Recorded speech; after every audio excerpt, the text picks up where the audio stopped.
ایک ایسے ریاضی کے مسئلے کا تصور کریں جو اتنا مشکل ہو کہ تاریخ میں اسے صرف چند سو لوگ ہی حل کر پائے ہوں۔ یہ وہ مسائل ہیں جن پر ذہین ترین لوگ اپنی پوری زندگی لگا دیتے ہیں۔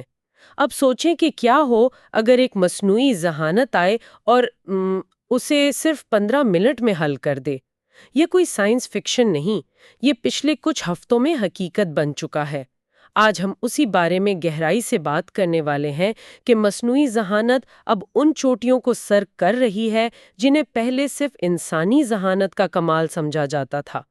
ہمارے پاس اس موضوع پر کچھ رپورٹس ہیں اور ہمارا مقصد یہ سمجھنا ہے کہ اس ایک کامیابی کے پیچھے چھپی بڑی تصویر کیا ہے۔ اور یہ سمجھنا بہت ضروری ہے کہ یہ کوئی عام ریاضی کا سوال نہیں تھا جسے اے آئی نے حل کیا ہے۔ یہ ایک ایرڈوش مسئلہ تھا، یعنی ریاضی کی دنیا میں یہ نام ہی ایک لیجنڈ کی حیثیت رکھتا ہے۔ یہ مسائل اپنی خوبصورتی اور آپ کہہ لیں بے پناہ مشکل ہونے کی وجہ سے مشہور ہیں۔ اچھا۔ اور اس معاملے کو مزید دلچسپ یہ بات بناتی ہے کہ اس حل کی تصدیق خود ٹیرنس ٹاؤ نے کی ہے، جنہیں آج کے دور کا سب سے بڑا زندہ ریاضی دان مانا جاتا ہے۔ اوہ واو! جب وہ کسی چیز پر مہر لگا دیں تو اس کا مطلب ہے کہ یہ واقعی ایک بہت بڑی بات ہے۔ یعنی یہ ایسا ہی ہے جیسے میوزک کی دنیا میں کوئی نیا فنکار ایک ایسی دھن بنا دے جسے موزارٹ آ کر کہے کہ ہاں یہ بالکل صحیح ہے۔ تو ہوا کیا؟ ایک محقق ہے نیل سمانی۔ جی، نیل سمانی۔ انہوں نے GPT 5.2 نامی ایک اے آئی ماڈل کو استعمال کرتے ہوئے ایرڈش مسئلہ نمبر 397 حل کر دیا۔ لیکن جو بات مجھے سب سے زیادہ حیران کر رہی ہے وہ انسان اور مشین کا ملاپ ہے۔ ایسا نہیں کہ مشین نے سب کچھ خود کر لیا۔ نیل نے سوال پوچھا، اے آئی سے رہنمائی لی اور دونوں نے مل کر یہ کام کیا۔ بالکل، یہ اشتراک ہی اس کی اصل خوبصورتی ہے۔ یہ انسان بمقابلہ مشین کی کہانی نہیں ہے، بلکہ انسان اور مشین کی شراکت کی کہانی ہے۔ ایک پارٹنرشپ۔ ہاں، نیل نے اے آئی کو ایک انتہائی ذہین ساتھی کے طور پر استعمال کیا، لیکن یہاں رفتار کا عنصر واقعی دماغ کو چکر دے دیتا ہے۔ 15 منٹ ایک انسان ریاضی دان کو اس طرح کے مسئلے پر سوچنے، مختلف راستے آزمانے اور پھر حل لکھنے میں مہینے یہاں تک کہ سال لگ سکتے ہیں۔ سالوں لگ سکتے ہیں، ہاں۔ اور پھر اس حل کی تصدیق لین جیسے خود کار نظام سے کی گئی، جو اس بات کو یقینی بناتا ہے کہ حل میں کوئی منطقی خامی نہیں ہے۔ یہ کئی سطحوں پر جانچ کا عمل ہے۔ اور یہ کوئی ایک واقعہ تو نہیں ہے؟ مجھے پتا چلا کہ پچھلے صرف 2 ہفتوں میں اس طرح کے 6 مسائل حل کیے گئے ہیں۔ 6 مسائل، جی۔ یہ تو ایسا لگتا ہے جیسے اچانک کوئی دروازہ کھل گیا ہو اور کامیابیاں ایک کے بعد ایک آ رہی ہیں۔ کیا یہ ایک نیا رجحان ہے؟ میرے خیال میں یہ ایک نئے دور کا آغاز ہے۔ دیکھیں، ایک مسئلہ حل ہونا ایک کامیابی ہے، لیکن جب ایک ہی طرح کے مشکل ترین مسائل اتنی تیزی سے حل ہونے لگیں تو یہ بتاتا ہے کہ بنیادی صلاحیت میں کوئی بڑی تبدیلی آئی ہے۔ یہ اب صرف ایک ذہین ٹول نہیں رہا جو ہماری مدد کرتا ہے، یہ ایک ایسا پارٹنر بن رہا ہے جو دریافت کے عمل کو تیز کر رہا ہے، ایک ایسی رفتار سے جو پہلے ناقابل تصور تھی۔ ہم اب صرف انسانی سوچ کی رفتار پر انحصار نہیں کر رہے ہیں۔ جب آپ دریافت کی رفتار کی بات کرتے ہیں تو میرے ذہن میں ایک تصور آتا ہے جس کے بارے میں نے پڑھا ہے، ذہانت کا دھماکہ یا انٹیلیجنس ایکسپلوژن۔ یہ خیال تھوڑا خوفناک بھی لگتا ہے کہ ایک وقت آئے گا جب اے آئی خود کو بہتر بنانا شروع کر دے گا اور یہ عمل اتنی تیزی سے ہوگا کہ انسانی ذہانت بہت پیچھے رہ جائے گی۔ کیا ہم اس کی شروعات دیکھ رہے ہیں؟ یہ ایک بہت بڑا سوال ہے اور بہت سے ماہرین کا خیال ہے کہ ہم اس کے ابتدائی مراحل میں ہیں۔ ذہانت کے دھماکے کا بنیادی خیال یہی ہے کہ جب ایک اے آئی سائنسی اور تکنیکی دریافتیں کرنے کے قابل ہو جاتا ہے تو وہ ان دریافتوں کو خود کو بہتر بنانے کے لیے استعمال کر سکتا ہے۔ اچھا۔ ایک بہتر اے آئی پھر اور بھی جدید دریافتیں کرتا ہے جس سے وہ خود کو اور بہتر بناتا ہے، اور یہ چکر تیز سے تیز تر ہوتا جاتا ہے۔ اسے کسی مثال سے سمجھایا جا سکتا ہے؟ کیونکہ یہ نظریہ سننے میں تو بہت بڑا لگتا ہے۔ اس کی ایک بہترین اور ٹھوس مثال گوگل کے الفا ایولو پروجیکٹ سے ملتی ہے۔ پچھلے 50 سالوں میں پہلی بار اس اے آئی نے میٹرکس ملٹیپلیکیشن کے الگوریتھم کو بہتر بنایا ہے۔ Matrix multiplication? یہ تو بہت بنیادی چیز لگتی ہے۔ ہے بھی بنیادی۔ اب یہ سننے میں شاید بہت تکنیکی لگے، لیکن میٹرکس ملٹیپلیکیشن آج کی ہر اے آئی ٹیکنالوجی کی بنیاد ہے۔ یہ وہ بنیادی حساب ہے جو ہر نیورل نیٹ ورک اربوں بار کرتا ہے۔ جب میں نے پہلی بار اس کے نتائج دیکھے تو مجھے یقین نہیں آیا۔ یہ وہ چیز ہے جو کمپیوٹر سائنس کے طلبہ اپنے پہلے سال میں پڑھتے ہیں۔ یہ اتنا بنیادی ہے کہ کوئی سوچ بھی نہیں سکتا تھا کہ اسے بہتر کیا جا سکتا ہے، خاص طور پر ایک اے آئی کے ذریعے۔ یعنی ایک اے آئی نے اس بنیادی ریاضی کو بہتر بنا دیا جس پر تمام اے آئی چلتے ہیں۔ یہ تو ایسا ہی ہے جیسے ایک گاڑی کا انجن چلتے چلتے خود کو مزید بہتر اور تیز رفتار بنانے کا طریقہ سیکھ لے۔ بالکل یہی بات ہے۔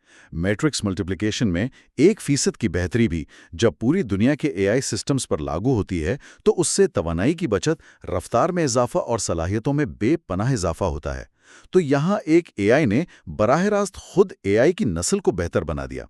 یہ خود کو بہتر بنانے والے چکر کی ایک زندہ مثال ہے۔ اور یہ صرف نظریاتی تو نہیں ہوگا؟ نہیں، بالکل نہیں۔ الفا ایویلیو نے گوگل کے سرورز کے لیے بہتر سرکٹ ڈیزائن اور ٹریننگ کے نئے طریقے بھی تجویز کیے ہیں۔ یعنی وہ صرف اپنے سافٹ ویئر کو نہیں بلکہ اس ہارڈ ویئر کو بھی بہتر بنا رہا ہے جس پر وہ چلتا ہے۔ یہ واقعی حیران کن ہے۔ اور یہ صرف ریاضی اور کمپیوٹر سائنس تک ہی محدود نہیں ہے۔ کچھ مہینے پہلے کی خبر ہے کہ چیٹ جی پی ٹی نے انٹرنیشنل میتھس اولمپیاڈ یعنی IMO میں گولڈ میڈل جیتا ہے۔ جی، یہ بھی ایک بہت بڑی پیش رفت تھی۔ یہ کوئی عام امتحان نہیں ہے، یہ دنیا کے ذہین ترین نوجوانوں کا مقابلہ ہے، اور اس میں صرف 9% انسان ہی گولڈ میڈل جیت پاتے ہیں۔ اور یہ ایرڈوش مسئلہ حل کرنے سے بھی ایک قدم آگے ہے۔ اولمپیاڈ کے سوالات میں اکثر ایک تخلیقی چھلانگ کی ضرورت ہوتی ہے۔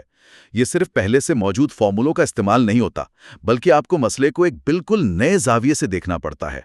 اس کے لیے ایک طرح کی ریاضیاتی ذہانت یا وجدان کی ضرورت ہوتی ہے۔ وجدان یعنی انٹیوشن۔ ہاں، اے آئی کا اس سطح پر کارکردگی دکھانا یہ ثابت کرتا ہے کہ وہ صرف بروٹ فورس کمپیوٹیشن یعنی اندھا دھن حساب کتاب نہیں کر رہا، بلکہ وہ مسئلہ حل کرنے کے نئے اور تخلیقی راستے تلاش کر سکتا ہے۔ تو ہم یہ دیکھ رہے ہیں کہ اے آئی نہ صرف قائم شدہ مسائل حل کر رہا ہے، بلکہ ایسے مسائل بھی حل کر رہا ہے جن میں انسانی ذہانت جیسی تخلیقی صلاحیت کی ضرورت ہوتی ہے۔ کیا یہ وہ مقام ہے جہاں ایک ٹول اور ایک ذہین ہستی کے درمیان فرق دھندلانے لگتا ہے؟ یہ بحث کا مرکز ہے، اور اس کو مزید آگے لے جاتی ہے جاپان کی ایک کمپنی سکانا اے آئی۔ انہوں نے ایک اے آئی سائنسدان تیار کیا ہے۔ اے آئی سائنسدان؟ جی، اس کا کام صرف دیے گئے مسائل کو حل کرنا نہیں، بلکہ خود نئے سائنسی مفروضہ بنانا اور پھر ان کی جانچ کے لیے تجربات ڈیزائن کرنا ہے۔ یعنی وہ خود سے سوال بھی پوچھ رہا ہے۔ بالکل، وہ دریافت کے پورے عمل کو خودکار بنا رہا ہے۔ اس سے یہ ہم سوال پیدا ہوتا ہے کہ ایک حساب کرنے والے آلے اور ایک دریافت کرنے والی ہستی میں اصل فرق کیا ہے؟ اے آئی اب صرف ہدایات پر عمل نہیں کر رہا، بلکہ وہ تخلیقی اور تحقیقی عمل میں ایک فعال حصے دار بن رہا ہے۔ جب ہم ان سب ٹکڑوں کو ایک ساتھ جوڑتے ہیں، ایرڈوش مسئلہ، میٹرکس ملٹیپلیکیشن، اولمپیاڈ، تو ایک بہت بڑی تصویر سامنے آتی ہے۔ ایسا لگتا ہے کہ ہم واقعی ایک نئے دور کی دہلیز پر کھڑے ہیں۔ ان سب کے ہماری دنیا کے لیے کیا نتائج ہو سکتے ہیں؟ اس کے نتائج بہت گہرے اور وسیع ہیں۔ سب سے بڑی بات یہ ہے کہ ہم شاید تاریخ میں پہلی بار لامحدود ذہانت کو بڑے پیمانے پر استعمال کرنے کے قابل ہو رہے ہیں۔ ان مسائل کا سوچیں جو انسانیت کو صدیوں سے درپیش ہیں: کینسر کا علاج، صاف توانائی کا حصول، موسمیاتی تبدیلی کا حل۔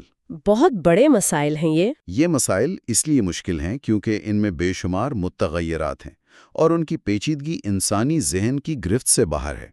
لیکن ایک اے آئی جو تھکتا نہیں، جو ایک ساتھ لاکھوں امکانات کا تجزیہ کر سکتا ہے، وہ شاید ایسے حل تلاش کر لے جو ہم کبھی سوچ بھی نہیں سکتے تھے۔ لیکن کچھ لوگ یہ بھی کہتے ہیں کہ اے آئی کی ترقی اب سست ہو رہی ہے۔ ہم نے بڑے لینگویج ماڈلز کی حدود دیکھ لی ہیں، اور یہ کہ مزید ڈاٹا ڈالنے سے بہتری کی رفتار کم ہو گئی ہے۔ کیا یہ حالیہ کامیابیاں اس خیال کو غلط ثابت کرتی ہیں؟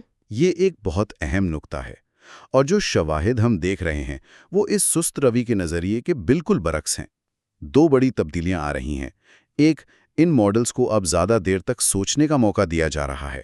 اچھا، سوچنے کا؟ جی، وہ ایک مسئلے پر گھنٹوں یا دنوں تک کام کر سکتے ہیں، بالکل ایک انسان کی طرح، لیکن بغیر تھکے۔ دوسری اور سب سے بڑی تبدیلی ہے پیرالائزیشن۔ یعنی ایک ہی کام کو بہت سارے سسٹمز میں تقسیم کر دینا؟ بالکل، ایک انسان ایک وقت میں ایک ہی خیال پر کام کر سکتا ہے۔ آپ ایک ہی مسئلے پر کام کرنے کے لیے 1,00,000 AI کی کاپیاں بنا سکتے ہیں، جو سب مل کر مختلف زاویوں سے اسے حل کرنے کی کوشش کریں۔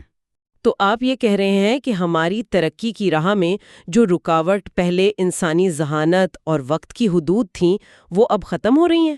صدیوں سے ہماری ترقی کی رفتار ہماری اپنی ذہنی رفتار سے جڑی ہوئی تھی، اب ہم نے اس رفتار کو ایک مشین کے حوالے کر دیا ہے؟ بالکل، اب رکاوٹیں حیاتیاتی نہیں رہیں بلکہ مادی ہو گئی ہیں۔ اب سوال یہ نہیں کہ ہم کتنا سوچ سکتے ہیں یا کتنی دیر تک کام کر سکتے ہیں، اب سوال یہ ہے کہ ہمارے پاس کتنی GPUs یعنی کمپیوٹنگ چپس ہیں اور انہیں چلانے کے لیے ہمارے پاس کتنی توانائی ہے۔ واہ! یہ انسانی تاریخ میں سوچ اور دریافت کے عمل میں ایک بنیادی تبدیلی ہے۔ مسئلہ حل کرنے کی صلاحیت اب ہمارے دماغ کی حدود سے آزاد ہو کر صرف ٹیکنالوجی اور وسائل پر منحصر ہو گئی ہے۔ لیکن کیا اس کا مطلب یہ نہیں کہ سائنسی ترقی اب صرف ان کے ہاتھ میں ہوگی جن کے پاس سب سے زیادہ پیسہ اور وسائل ہیں؟ کیا یہ دریافت کے عمل کو جمہوری بنانے کے بجائے اسے چند بڑی کمپنیوں تک محدود نہیں کر دے گا؟ یہ اس نئے دور کا سب سے بڑا چیلنج ہے۔ اس وقت تو ایسا ہی لگتا ہے کہ بڑی ٹیکنالوجی کمپنیاں اور حکومتیں ہی اس دوڑ میں آگے ہیں، کیونکہ ان کے پاس ہی اربوں ڈالر کے کمپیوٹنگ فارمز بنانے کی سکت ہے۔ لیکن ساتھ ہی ساتھ اوپن سورس AI ماڈلز بھی سامنے آ رہے ہیں، جو اس طاقت کو زیادہ لوگوں تک پہنچا رہے ہیں۔ آنے والے سالوں میں یہ کشمکش بہت اہم ہوگی کہ کیا یہ ٹیکنالوجی چند ہاتھوں میں رہے گی یا سب کی پہنچ میں آئے گی۔ تو اگر ہم آج کی گفتگو کا خلاصہ کریں تو ہم یہ دیکھ رہے ہیں کہ AI انسانوں کے ساتھ مل کر وہ مسائل حل کر رہا ہے جو پہلے انسانی پہنچ سے باہر سمجھے جاتے تھے۔ یہ صرف حساب کتاب نہیں بلکہ تخلیقی اور وجدانی کام بھی ہے۔ جی بالکل۔ یہ ذہانت کے دھماکے کے نظریے کو عملی شکل دے رہا ہے، جہاں AI خود کو بہتر بنا کر اپنی صلاحیتوں میں تیزی سے اضافہ کر رہا ہے، اور اس سب کے نتیجے میں دریافت کی رفتار اب انسانی ذہن کی نہیں بلکہ ہمارے بنائے ہوئے وسائل، چپس اور توانائی کی محتاج ہو گئی ہے۔ بالکل، اور یہ ہمیں بہت گہرے اور سوچنے پر مجبور کرنے والے خیال پر چھوڑ جاتا ہے۔ اگر سائنسی دریافت کی راہ میں سب سے بڑی رکاوٹ اب انسانی ذہانت یا وقت نہیں بلکہ کمپیوٹیشنل وسائل ہیں، تو اس سے ہماری عالمی ترجیحات کیسے بدلنی چاہیے؟ ذرا سوچیں کہ اگلی دہائی میں اس سیارے پر سب سے قیمتی وسیلہ کیا ہوگا؟